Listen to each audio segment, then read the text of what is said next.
जैसा आप लोग सभी जानते हैं कि अभी तक एक एक दो दो केसेस आ रहे थे, तब तक हमको भी ऐसा लग रहा था कि औरंगाबाद पूरी तरह से कंट्रोल में है। लेकिन अचानक जब एक साथ 30 केसेस निकल कर आए एक दिन के अंदर, तो ये सभी के लिए एक बहुत ही चिंता का विषय है। और ये जैसा ही कल के दिन हुआ, तो कल ही ये तय हो गया था कि अब कुछ कड़े फैसले लेना पड़ेगा उसमें।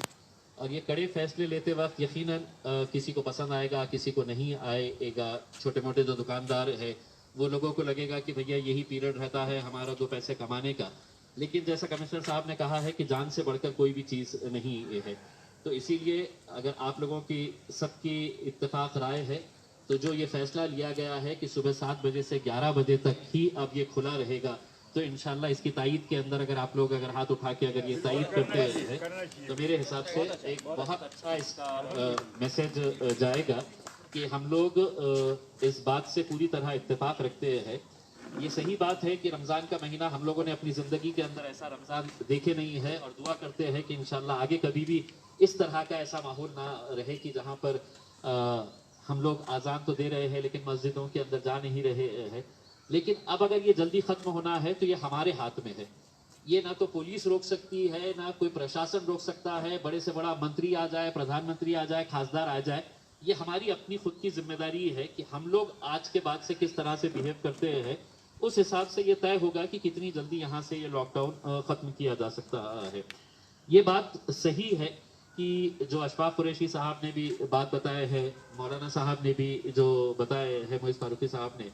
कि जब कहीं पर कोई पॉजिटिव केस निकल रहा है तो वहां पे जिस तरह से गाड़ियां जाती है और गाड़ियां जाकर वहां पर एक ऐसा लग रहा है कि निकाल के लेके आओ, 15 को निकाल लो, ये 20 को निकाल लो, 25 को निकाल लो। और जिस तरह से अगर हम सही मानों में अगर उसका सीरियसनेस अगर दिखाना है, जैसा अशफाक कुरैशी के पास जब लोगों को निकाला गया तो एक ही गाड़ी के अंदर उनको बिठाकर है तो हॉस्पिटल लेके जाया गया। अब अगर हम सेफ डिस्टेंस की बात कर रहे हैं, सोशल डिस्टेंसिंग की बात कर रहे हैं, तो ये एक लोगों को उसका सीरियसनेस समझना चाहिए कि हम लेकर जा रहे हैं तो क्यों लेकर जा रहे हैं। आसिफिया कॉलोनी का जब मामला आया तो इतने सारे लोगों ने फोन करके कहा कि साहब हमारे को जबरदस्ती ले जा रहे हैं, हमारा तो कुछ है ही नहीं। वहां पे कुछ लोग खड़े रह के ये बोलना शुरू कर दिए कि अरे तेरे को तो कुछ है ही नहीं, तू काहे के लिए जा रहा है करके। अब दिक्कत यही है कि जैसा मेडिकली एस्टेब्लिश है कि किसी को हम में से अभी भी यहाँ पर अगर कोई पॉजिटिव कैरियर होगा तो हमको किसी को भी नहीं पता है, हमारे को किसी के पास भी कोई सिम्टम नहीं है। लेकिन वो एक खतरा बना हुआ है कि यहाँ पर एक जने के पास था, उसने उसकी वजह से, तो खुदा न करे ऐसा हो, लेकिन इसके ऐसा जरूरी नहीं है कि सिम्टम्स है। और ये चीज लोगों को बताने की बहुत सख्त जरूरत है। ये जो शिकायतें आई है यकीनन उसके ऊपर दुरुस्त किया जाएगा कि जब आप किसी जगह पॉजिटिव निकल रहा है तो लोगों को ले जाते वक्त उनको पहले काउंसलिंग करके वहां पे, जैसा मौलाना साहब ने बहुत अच्छा ये किया है कि ये अपने लेवल के ऊपर लोगों के अंदर बेदारी करेंगे। अगर कहीं पर पॉजिटिव निकल रहा है वहां पर अगर 4-5 जिम्मेदार लोग अगर जाएंगे, जिसके अंदर मैं चाहूंगा कि डॉक्टर साहब शोएब साहब है, डॉक्टर सरताज पठान है, ऐसे लोग भी जाए कि मेडिकली भी उन लोगों को ये समझाए कि आप लोगों का जाना कितना जरूरी है वहां पर। देखिए डॉक्टर पाडलकर मैडम जब बोलेगी तो वो एक महानगर पालिका के मेडिकल ऑफिसर की हैसियत से बोलेगी। लोगों को उनके ऊपर इतना ये नहीं रहेगा जब आप जाकर उनको समझाएंगे और ये कहेंगे कि भैया मेडिकल पॉइंट ऑफ व्यू से आपको यहाँ पर जाना बहुत जरूरी है करके। मैं मौलाना मोइज़ फारूकी साहब की बात से पूरी तरह से इत्तेफाक रखता हूँ जब उन्होंने ये बताया है कि जो फैसिलिटीज यहाँ पर होना चाहिए, खिलारख के अंदर जो क्वारंटाइन सेंटर बनाया गया है, लोगों को एक सही बात है कि लोगों को ऐसी दहशत हो गई कि यार भागो यहाँ से, ये पॉजिटिव हो गया है, कहीं तो भी निकल जाओ। क्योंकि अगर वो अपन पकड़े गए तो अपने को वहां पे खिलारख में ले जाना पड़ेगा और वहां पे पता चल रहा है कि यार वहां पे खाना नहीं मिल रहा है बराबर से, वहां पे टॉयलेट के इंतजाम बराबर से नहीं है। पांजड़े साहब एक आध मर्तबा हो सकता है कि मतलब ऐसा नहीं है, लेकिन हमारा, और हम तो आपको ये कह रहे हैं कि अगर वहां पे 200 लोग हैं वहां पे, अगर आपके पास, आप गवर्नमेंट की तरफ से ही कर रहे हैं, या तो किसी एनजीओ के ऊपर वो जिम्मेदारी दे दीजिएगा, या अगर नहीं देते हैं तो आप हमें बता दीजिएगा कि साहब ये सेंटर के ऊपर 200 लोगों को खिलाने की जिम्मेदारी आप लोग उठा ले। हम में से बहुत सारे ऐसे एनजीओ है जो ये जिम्मेदारी अपने लेवल के ऊपर उठा देंगे। एक जो डॉक्टर साहब ने एक बात कही है, कमिश्नर साहब मैं आपको बताऊं, ये मुद्दा हमने पहले भी निकाला है। मैंने खुद ने जब एफसीआई से हमने डीएसओ साहब से बात की है, हमारे तरफ से भी बहुत सारे एनजीओ राशन किट ये वो बांट रहे हैं, मैंने खुद ने जब राशन लिया एफसीआई के जरिए, फूड कॉर्पोरेशन, तो मार्केट का जितना रेट था इन दी एंड जब मेरे पास आया तो पता चला वो एपीएमसी मार्केट का टैक्स भी उसके ऊपर लगा हुआ है, और जो मार्केट से हम जो पहले उठा रहे थे उससे ज्यादा रेट के अंदर हमारे को वहां से ये लेना पड़ा। तो अगर एनजीओस के लिए अगर कुछ सब्सिडाइज रेट के अंदर अगर मिलता है तो बहुत हद तक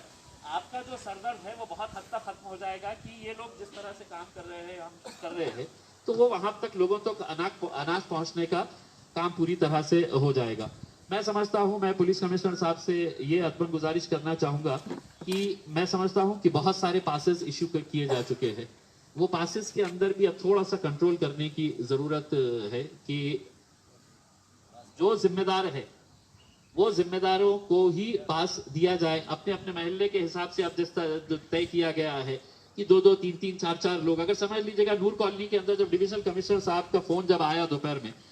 तो मुझे खुद ये था कि मतलब जब डिविजनल कमिश्नर साहब वहां पर जा रहे हैं तो अगर उनको ये मालूम है कि यहाँ पर ये 3-4 लोग हैं जो वॉलंटियर्स हैं जिनके पास पासेज इशू है, वो वहां पर आए और वहां पर आकर है तो साथ में रह के लोगों को समझाने का अगर काम करे तो वो हिसाब से बहुत ज्यादा अच्छा रहेगा। दूसरा एक ये है कि आप जिस तरह के जो काम कर रहे हैं, मैं प्रशासन से अदबन अपील करना चाहूंगा कि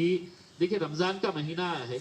अगर इसको दीनी एतबार से अगर ये मौलानाओं का जितना भी हमारे मुफ्ती मौलानाओं का इस्तेमाल अगर किया जाए, जैसा नूर कॉलोनी के अंदर अब जैसा अगर सिर्फ वाजिद साहब को अगर भेज दिए, बहुत अच्छे स्पीकर है जो इस्लाम के हिसाब से भी बात करते हैं और दुनिया के हिसाब से भी बात करते हैं, वहां पर अगर उनको एक माइक के साथ अगर भेज के वहां पे लोगों को देखिए ऐसे वक्त के ऊपर काउंसलिंग करना बहुत जरूरी है। लोगों को ये समझ में आना चाहिए कि मैं जो कर रहा हूं ये इसलिए नहीं कर रहा हूं कि पुलिस वाला आया है तो मैं नहीं निकलूंगा, मैं बाहर, मेरे को कोई नहीं रोक सकता है। दीनी एतबार से भी जैसा प्रॉफेट मोहम्मद के जमाने में भी क्या होता था ऐसे पीरियड के अंदर, और आज दुनियावी एतबार से अगर हमारे को ये मर्ज को रोकना है तो हमारी सबकी जिम्मेदारी है। तो ये अगर एक सिस्टम लगा दिया जाए जो बिल्कुल टोटली 100% कंसंट्रेटेड मुस्लिम एरियाज है, जैसा नूर कॉलोनी के अंदर अगर जाके वहां पर अनवर इशाती साहब ये ऐसे 2-4 लोग अगर जाकर वहां पर सिर्फ थोड़ा सा अगर